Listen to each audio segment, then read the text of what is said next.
Welcome to the Creative Obsession podcast. This was formerly known as So Now What, but now we're under a new name and same good craftiness. My name's Carrie. I'm coming to you from a small town just outside of Portland, Oregon. Today is Friday, October 21st, and thank you for joining me. Thank you for coming back if you are a return viewer, and thank you for checking me out if you're new. This is a podcast about quilting and knitting and sewing and crafting and just anything creative. You can find me on Instagram, and there's a Ravelry group and an Etsy shop, all under the Creative Obsession. I'm on Ravelry as Carrie S, and I will put all that information probably right here. So you can check me all out there. This past weekend, as I had mentioned in my previous episode, I went away with Michelle and Leslie and Lori, who are my knitting friends. And we went away for Girls Weekend, knitting retreat, whatever you want to call it. It was a lot of fun. It was just a lot of fun. It was very relaxing. We hung out and we laughed and we sat around in our pajamas and we knitted and watched movies, and it was just a lot of fun. They're wonderful ladies. I feel very lucky to have made those friendships. It was really nice. It was that weekend. We here in the Portland area, in the valley, and the coast even, had a series of really gnarly storms, like a lot of wind, a lot of rain. It was pretty intense. Even a town on the coast had a tornado, which we don't get tornadoes here. We're not a tornado area. So it was pretty intense. But we're up on the mountain. We're further away. Most of our storms in this area come off of the coast. So the further east you go, the less intense the storms are. So we had some rain, but we didn't have any wind. And we just sat there in our little knitting bubble. And we just had a great time. It was just a lot of fun to just hang out and get to know them better. And I would love to do it again and again and again. So it was really fun. I encourage anybody, if you have a group of friends that you like to hang out like that with, just do it. We rented a house through Airbnb, which seemed to go pretty well. Michelle had done the reservations, and I don't think she had any problem. The house was perfect for us. And it was great. So I got a bunch of knitting done. I don't really have like finished object knitting, but that's okay. It's not all about finishing, right? I do need to finish some things. I like to start the podcast with the sewing part. So this is my So Now What but a segment. I will tell you about the quilt that's on the wall behind me. That is my portrait quilt that I made a few years ago. Those are 4 individual portraits that are attached to a background quilt. And I saw this technique on TV. I was watching a program called Quilting Arts, which still runs here. I don't know if it's all over the place. And Maria Elkins was on, and she had developed this technique of doing these portraits. And so I ordered the DVD. This is the DVD I got. Let me do like that. So it's called Making Faces, Beginning and Advanced Portraits. This is still available. It's available as a video download instead of a DVD because evidently DVDs are kind of old-fashioned. But this was before you did all the video downloading stuff. You used to do, kids, this is what we used to do. Anyway, I followed the instructions on the DVD and made these portraits. So what you do is you start with a picture. You put it in a photo editing program, alter it the way she suggests you alter it. You find fabric that has a good value contrast. That's why I decided to use this quilt to talk about today, because last episode I talked about value, and this quilt is exceptionally important to have a value contrast. So you manipulate you get your fabrics, you go through the process, and this is what you get. I'm going to take it off the wall so you can get an idea of kind of what it looks like close up. This is the quilt close up, and hopefully you can see these are individual quilts that are attached across the top. And I'll explain why I did that in a second. But there we go. So what I decided to do is all of us in our family. So it's my husband and I and our 2 sons. And I made each of us in our favorite color. So I followed the process on the DVD and I made these individual quilts. One of the reasons why I did them this way is because it was easier to quilt a smaller quilt like this. And this is multiple layers and it's stiff because it's got fusible. And if I just attached this with other fabric, this would always have a different consistency. So I treated these as separate quilts, and it looks like my battery's going to go dead. So hang on a second. All right, sorry about that. My battery went dead. I had to change it. I started to say why I did these individual quilts separately. Excuse me. Part of it is because the consistency of them, they're stiffer. There's multiple layers. Also, I can't quilt this type of, with fusible and that kind of thing on my long arm because it's so stiff, and it just the long arm goes at such a high speed that it gives me skip stitches, and it doesn't work. So I have to quilt these on my regular sewing machine. So having something smaller makes it more manageable. Plus I did like kind of the beginner version of them, and you make them about the size of a piece of paper. So anyway, this is all 4 of us. I quilted, the quilting's done with monofilament thread on the top so that it's just clear. It's just getting the quilting down, making sure all the pieces stay down, and it gives it some texture.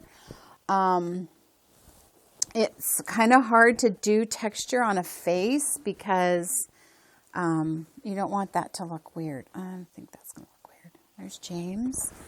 And then we've got Robert. So what I did is I quilted this black piece of fabric as just a solid piece of fabric and got that all quilted. And then these were individually quilted on my regular sewing machine, did binding around each one as an individual quilt. And then I just stitched along the line of the binding, kind of placed them on the background piece, and then just attached them that way. The reason too why I left them flapping, so to speak, is because I knew I wanted to put them in a show. And in order for it to qualify in a show, they have to be able to see the back, because in quilt shows, they look at every stitch. They make sure that everything's like perfect. So if I would have attached these separate quilts on this quilt, they couldn't see the back of these and it wouldn't have qualified.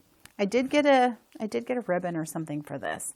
So I'm going to put this back on the wall. Like I had said before, I made all of us in our favorite colors.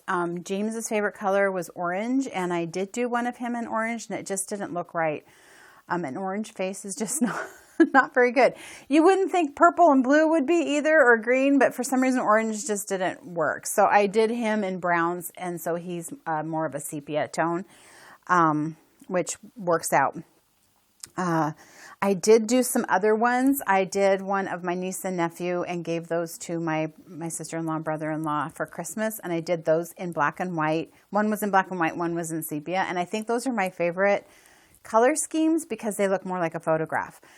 I also did one of my brother. If I can find the picture of it, I'll insert it here, which was my first one, I think. And it turned out really good. It turned out really good. So it was really a lot of fun to do. It's a lot of work to try and get everything just right. Trial and error. You know, there was another one of Robert's where the colors I had just weren't, the value change of it wasn't quite right or in the right spot or whatever. So I had to redo his. So, you know, it was a learning experience. I didn't get it right the first time. I love this. It means a lot to me, and I just absolutely love it. I I haven't done one in a long time. It gets to be kind of hard on your hands because cutting through the fabric, you're cutting through fabric, fusible stuff, and paper, and you're cutting really intricate parts. It's a real killer on the hands. So I haven't made one in a long time, but let me show you one that I have made that I have to still quilt. Okay, this is the next one that I need to do, and it's a little one of Millie. So this is my dog Millie. She was really hard to capture because she's black. And so what you look for in, your photos or whatever is to have the shadows, and she is a shadow. So it was challenging. I think it looks like her. I have to still quilt it. I just haven't done it. This has been finished for a number of years. And I just have it pinned on my wall. It hangs behind my door. So I'll finish it someday. But I did one also of my sister's dog, Henry. And that one turned out pretty good. And he was done in more of like a coral color. So, playing with colors is kind of a pop, what do they call it? Pop art or something. So, yeah. And so value played a big part in this one as well. Another sewing project that I have been working on, and I got kind of stalled out on it. I didn't get stuck, but I got stalled out on it. And it's the Dresden Plate project that I was telling you about. So I've got all the plates finished. There's 2 of them back there. So this is just pinned onto the canvas to give you an idea. So I've got 3 different fabrics in the same color, same tone of beige and stuff. So they'll be a little bit different, but kind of still the same. Another thing I'm going to do is when I hang them is you do this kind of in quarter. Well, I did it in quarters, so I can turn this, and whatever color ends up being in the 12 o'clock, 6 o'clock, 3 o'clock, and 9 o'clock will be kind of a dominant color. So I will turn them. So like one will have black there, one will have purple, whatever. So they'll look a little bit different, but otherwise they're all made the same. So I need to, at this point, I need to stitch them down. Right now they're just pinned on here. I will stitch them to the background fabric. I want to quilt them on my long arm. So what I think I'm going to do is cut a piece of batting that is just a smidge bigger than this so I can trim it down. But just have batting be on the front. And then I'll quilt these. Then I will mount this fabric to the canvas, probably with like spray adhesive or something. And then I'm going to take these big wooden buttons that I got in New York, and I will attach them with leather cording. And that should hold everything on. I got stuck. I couldn't continue. I mean, what I need to do is stitch these around. I was working on stuff from my shop, so my sewing time has been elsewhere. So once I get these stitched all the way around, then I'll put it on my long arm. I've got a broken piece on my long arm that I had to order a new piece for, so that's like on hold until I get that back. So that's the progress so far. I really do like the way these look. I'm just hoping that from stitching them onto the fabric's not a big deal. It's just like, can I get this to work quilting wise? And then what I got is black ribbon. I just got some black ribbon that I'm going to put around the edge so that it'll just have this nice finished black edge on them. That'll help hide any like folding or whatever, however I end up sticking it on. So stay tuned for how that ends up looking, what that ends up looking like. So it's getting there. It's getting there for sure. It's just not been my priority right now. So I'm going to start in with the knitting bit. So I do have an FO, but it's kind of embarrassing a little bit. My FO is that I completed a set of boobs. It's not embarrassing about the boobs. What's embarrassing is I've been a really lousy knit along host. I've been really bad. For one, I'm not real big on the whole chatter room kind of stuff. It's not my thing. And so I'm not a chatterer, which you have to be if you're going to host something like this. So me and Kathy has the Weeby Knitting podcast. We host did host this. She just got a new episode up yesterday that I've only gotten halfway through. And so I'm hoping she's going to show something that she's done. So anyway, I got 2 of these. These are knitted knockers in case you haven't watched previous episodes. And they are something that you make as a donation and they get sent to the organization, or if you have something local in your area. And they're breast prosthetics. They get stuffed with stuffing, and then that goes in your bra. And it's soft so that if they have scarring from a mastectomy, it doesn't bother them. So the price for that is the skein of Pinky Swear from my shop. Mary, you have been just knocking it out of the park. Mary has been making a ton. She makes a ton and donates them through her knitting guild. She lives in Arizona, so she's made a ton. I have a couple other people that have also made some. I bought more yarn, and I think I mentioned this on the previous episode. I bought more yarn, but I got a thinner weight, which means I have to knit these on a smaller needle and knit more of it. Part of the problem I'm having is I'm knitting the DPNs I have in the size needed for this. I have they're clover, the bamboo needles, and they're real sticky. Like, it's hard for me to push it through. Plus, this is cotton, and so cotton's just harder to work with because it doesn't have any give. And so my hands get really fatigued, and so I can't knit on them for very long before my hands start to really hurt. So my friend Lori suggested maybe I wax the needles and make them a little bit more slippery. So I'm going to try that. I may even invest in some marbles and see if that's a little better, because I think metal needles would be too slippery. I do like, especially with DPNs, like to have it hold a little bit better because it can slide off of either end. So I think the marbles, from what I've understood, have just a little bit of texture, so they're not as slippery as the metal ones and not as sticky as the wood ones. So I may go that route. I'm still on the fence with it. So please keep making boobs if you are participating. The cal will end at the end of October, so October 31st is the last day to enter. I'm going to try and get some more done, I promise. And I feel really bad, but I at least have a pair. So I had planned on working on those over the weekend when I was when we were up at the mountain, and I didn't even bring it because I knew, you know what, you're not going to work on that. So I'm a failure at that, not at everything. I do have a hoe. I have a hoe. I had shown this sock last week. This is made by this is my yarn. This was Hidden Beauty, my first run of it, and I realized I needed to bump up the saturation of the color. So I get the stuff that doesn't quite make it. But I did a new heel. So I did an afterthought heel, which was the first time I did that. And I followed Susan B. Anderson's Smooth Operator sock heel. I did the rest of it the way I normally do it. I did this cuff down, put the heel on waste yarn, or, you know, put waste yarn in where the heel was going to go, and then knit some more, and then took that out and all that stuff. I like the way this looks, especially with a contrasting color. I think that looks really cool. It doesn't fit me real great. It's still a little bit tight through my instep. So if it fits, I can wear it, but it pulls a little bit more here than I'm comfortable with. I usually do a heel flap and gusset, and that fits me really well.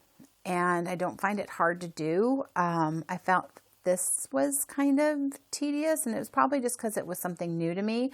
But picking up off of the waste yarn, not my favorite thing to do. So anyway, I'm working on the second sock. I've got it up to the waste yarn, so that's where the heel will go, cuff down. So I put those on hold because I started something new that has to do with the kit that's going to be offered in my shop, which will come at the end of this episode. So Smooth Operator sock, it's a great pattern. She has it very detailed, great pictures. You can't go wrong with Susan B. Anderson. Somebody did comment, I wondered if if you got a hole in the heel with an afterthought heel like that, if you could replace the heel. And somebody said, yeah, you can. That's part of the beauty of it, is you would just pick up the stitches like you did when you picked up from the waste yarn, pull out all the heel stitch and just knit a new heel. So I'm going to try, Michelle really likes the OMG heel, so I'm going to try that. That goes toe up, which I don't know how to do toe up. So she gave me a link to learn how to do that. And so I just have to do it when I can sit down and watch the computer and cast on at the same time. So that'll be coming up, because I do like I do like the look of the contrasting heel, the way the whole heel cup is a color like that, as opposed to on a heel flap, like your back part and just a little bit under your heel is another color, but then you pick up the sock color because you got to make the gusset out of that. And so it just looks different. Then I started another new project over the weekend. So instead of working on stuff that was works in progress, I started new stuff.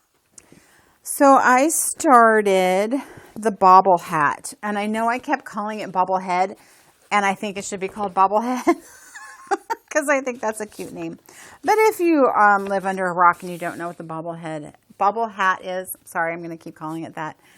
It's this Bobble hat designed by Donna Smith, which you can find the pattern on Ravelry.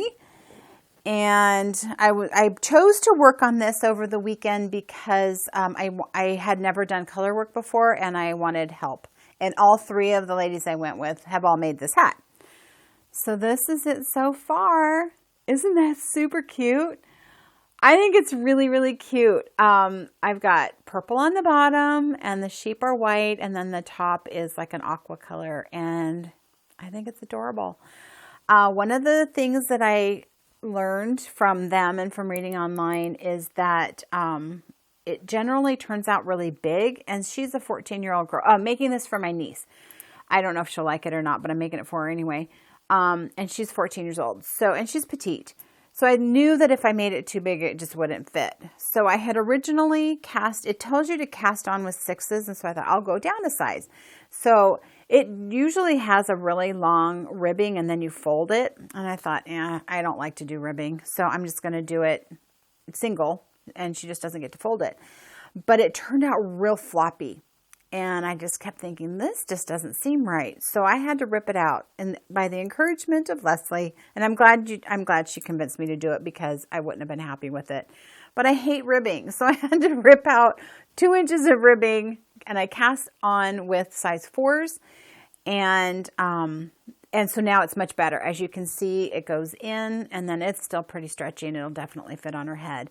So being that I went down 2 sizes from what was recommended, I just continued with that. You're supposed to go up to a bigger needle size for the hat part, and I just stayed 2 sizes below it. I think it suggests an 8, and I used a 6. I think these are 6s. No, are these 5s? Oh, yeah, these are 6s. So I think it must need an 8. And I think it's going to be okay because it's still real stretchy. My first time, like I said, doing color work, Leslie taught me how to knit with both my right hand and my left hand. I normally carry the yarn in my right hand and I kind of do a flick. And so I had to learn to do the color work with my left hand. Did I say that right before? Anyway, so you carry your main yarn with your dominant hand, I guess. So I carried my main yarn with my right hand, the accent yarn with my left hand, and it was super awkward. I'm not real coordinated with my left hand. I'm very much a right-handed person. And so it was like a full body experience, because I'd go and it's like, and you're trying to, your tongue's going and you're like, okay, I made that stitch. Knit a little bit, and then it's like, So now I don't do all that. It has definitely, it definitely got better, but at first it just felt super, super awkward. So this is almost all Knit Picks yarn. The purple, the black, and the aqua are, it's Knit Picks Brava, which is their worsted. I think they may have it in a smaller weight. But this is worsted, and they're acrylic yarn. And I chose to do acrylic yarn because, for one, I don't know if she's even going to wear it. And if she does, they will definitely just throw it in the washing machine and the dryer, and the dog probably will sleep on it or whatever. So I didn't want to make it out of wool. So the white is a red heart. Let me put that down. It's a red heart yarn that I had from something else, probably Chemo Caps or something. And it is Baby Soft or something like that. Soft Baby Steps is what it's called. So it's really, really, really soft, and it's got a little bit of fuzzy on it, which I thought was perfect for the sheep. You can't really tell, but you can kind of feel that it's softer. So anyway, I'm starting into the sky part, which is a lot easier because now you're just doing flecks of the white. And it, color work makes things really thick. So I don't know if she'll wear it, but there's my stranding, which I think I did pretty good. I didn't go more than 5 before I would kind of crisscross the yarn again. Like when you're going across these bigger sheep, I would crisscross the yarn so that I didn't have as far of a strand, color work, whatever. It's not as far as the strand. So it kept everything pretty neat. So still stretchy. Hopefully she'll like it. If not, it's at least fun to do. So a good first project to learn color work. I feel like I've got it. I'm not afraid of it anymore. I don't know where else I would use it because in a sweater, I think it would just make things too thick. But anyway, that was really fun. Another thing I started was the Vente shawl. And I showed the Vente shawl pattern last week. And I talked about like what yarn should I use. I knew that I wanted to have a high contrast so that the design worked. And so I decided on, and everybody seemed to agree, this red, which is one of my yarns, and then this is Blue Moon Fiber Arts in a light gray color. I don't even think it has a color name. Does it? Oops, sorry. It's a mill and, yeah, it doesn't have a color name. So I got started on it. I really like working on this. This was really fun. So hang on, my needles are all weird. Okay, so that's as far as I've gotten. I've got a few more rows of the vertical striping, and then I think I start with some short rows and where you get more solid blotches of color. My only concern with this is because it kind of reads red and white, is that it's going to look kind of like a candy cane. It's going to look Christmassy. The red is more of an orangey red, but still. So I almost stopped when I first was getting into this section, and the girls were like, no, it doesn't look Christmassy. You'll be fine. You'll be fine. So, if it does end up looking Christmassy, then it'll be my Christmas shawl because I don't have anything like that. But really fun pattern. So far it's been easy. It keeps your interest because you're kind of doing different things. And I'm really happy with the way it's turning out. And I really am enjoying working on it. Yeah, it's kind of fun. So I can't wait to see what happens now when we get into the more solid colors. Because now, like where the yellow is, that's where the light gray will be. So maybe that'll keep it from looking too Christmassy or too pepperminty. But I was like, I just had to cast it on. I had to see how that was going to go. And I knew I should have been working on other stuff, but I didn't want to. I do want to mention a couple of podcasts. A new one that's out, which I'm sure a lot of you have already found, is Amber, who is the Yarn Hoarder. She's going to be a good podcaster. She's a natural at it. She's very fun to listen to. She's got a lot of yarn, a lot of yarn. And she's a prolific knitter. And so she deserves all that yarn. And anyway, she's a natural at it, and she's very fun to watch. And I'm excited to see more episodes of her podcast. So it's the Yarn Hoarder.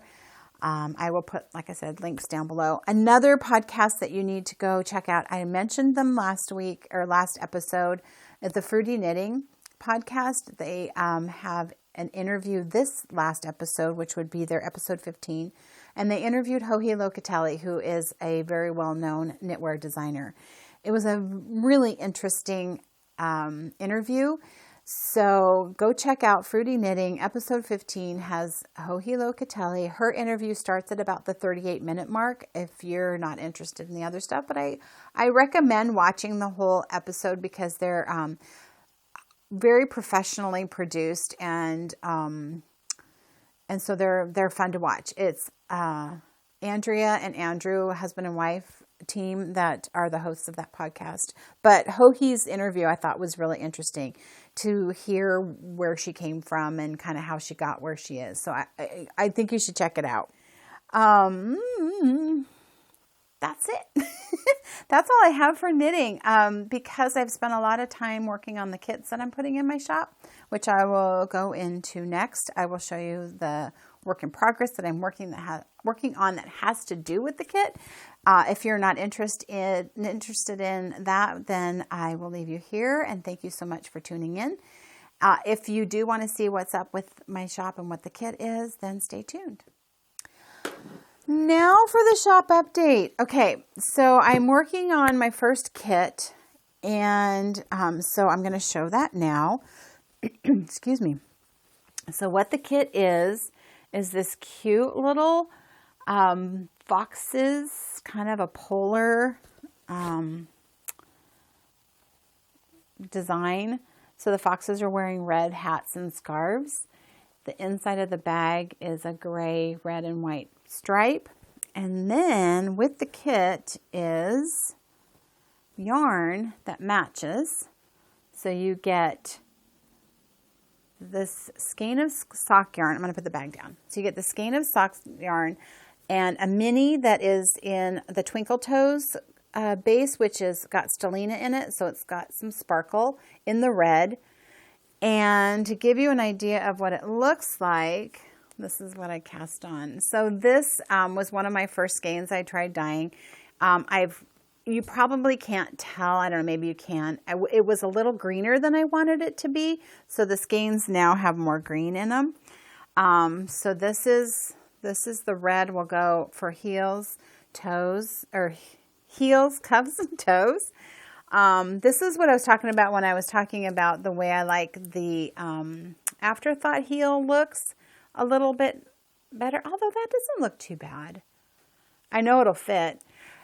This yarn sort of stripes. I'm not going to call it's not a self-striping because I don't dye it in a way that is self-striping. I don't know how to do that. I don't have the equipment to do that.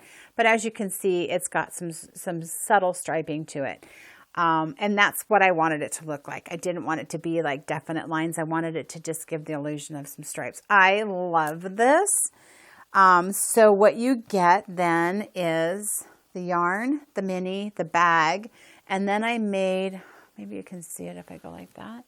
I made progress keepers that match the bag with little foxes. And so there's a couple different designs that it's going to be random on which one you get. So the minis are approximately 20 grams, gives you plenty to do what you want to do there. I also thought this would be kind of cool to make like a sock head hat and do this as the brim. I thought that would be kind of cute. And I thought about doing that for myself, but I don't wear hats. So anyway, drawstring bag, yarn to make a really adorable, sort of Christmassy, not really Christmas, but wintry. It's more winter. I am going to follow. I asked Michelle, Leslie, and Lori, who I spent the weekend with, to help me name it because as I've said before, it's not my strong suit. So Michelle came up with Ice Ice Baby. So this is Ice Ice Baby because it's not really Christmas. This is a limited edition. I only have enough to do 10 bags. So there's only going to be 10 kits. I've got enough to put in my shop immediately. I have 5 that are done. I ran out of the red to do the straps because I make my own straps. So I had to order more, which will come in next week. So I'm going to start with 5. We'll see how that goes. And hopefully you guys like it. And then I'll put the other 5 in when I get the other fabric. So that's all I have for shop update. I mean, it doesn't sound like a lot, but that takes a lot of time. Making these drawstring bags is very time consuming. But I had fun. This was a lot of fun. Here's a couple of the other progress keepers that I have. I don't know if you can see them because I can't go close or my camera won't focus.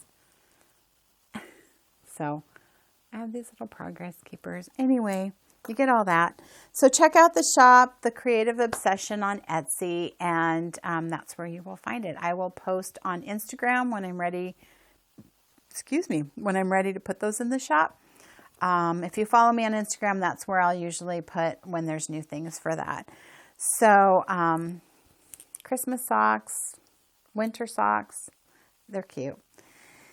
So thank you so much for joining me today. I know it's a shorter episode. I didn't have as much to talk about because I was pretty focused on just a few things, but thank you for joining me anyway. Give me a subscribe, give me a thumbs up. I generally record every couple of weeks. So far, that's been what I've been doing. And join our Ravelry group. Yeah, and just go out and make something. Just go out and make something. Do something creative. And have a good Halloween. Everybody be safe. And I will see you back here in a couple of weeks.